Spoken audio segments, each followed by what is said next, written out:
Now that we understand that negotiation for the Naira-for-Crude are stalled between Dangote Refinery and NNPCL, we want to find out from our guests this morning why is that and what the implications are, even as we see that oil installations are also being attacked. Now, this morning I've been joined by Bolade Agboola, who is Macros and Equities Analyst at Chapel Hill, Denham, Securities Limited, and of course, Chukwumemeka Osuji, partner, Olaniwun Ajayi LP.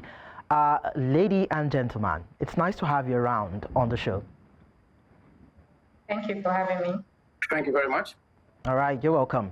So let me start with Bolade now. Dangote has suspended sale of refined products to Naira. Of course, we understand, even as some negotiation for the Naira-for-Crude deal has, of course, paused. Let me put it that way. What do you make of this?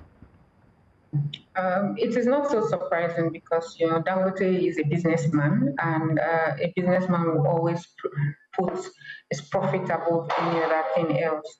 And so in a situation where his obligations, that's raw material obligations, are going to be in dollars, of course, he would definitely want to sell, like allow his sales proceeds to be in dollars so that there is no mismatch between obligation and, you know, sales proceeds.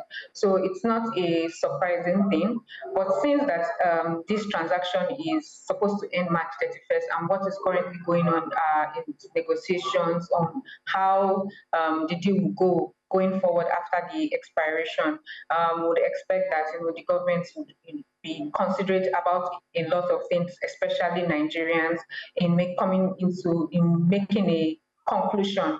Both regulators, the NNPC would, you know, make good conclusions to ensure that, you know, the Nigerians are put, you know, in a good place, given the situation that we are currently in.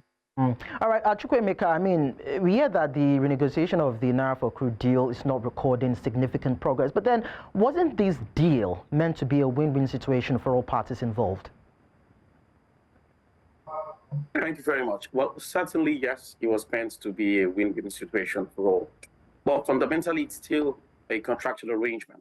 And like all other contractual arrangements, and I think, as Bolade rightly said, they are subject to specific terms. And of course, one of those terms would include whether you want to extend or renew those terms. So I suppose what is going on at the moment, as has been signaled by the government, is that those terms are being renegotiated.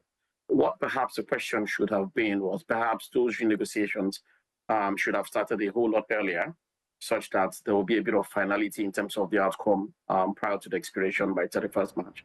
But there is no saying that we won't finish before the end of the month. We won't finish the renegotiations. Yes, the news has come out, and of course, it made a headline, and a lot of people are making heavy weight out of the matter. But it could be that within a week or two, they will wrap up the negotiations, and then we'll continue business as usual.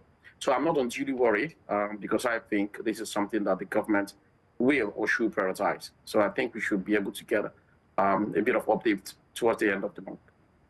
Okay, so we understand that there are so many speculations as regards why this might have happened and why we are not seeing the negotiation coming forth as one would have expected. But then I'd like to crave your indulgence, Chukwumemeka, because this is one issue that we need to focus on more.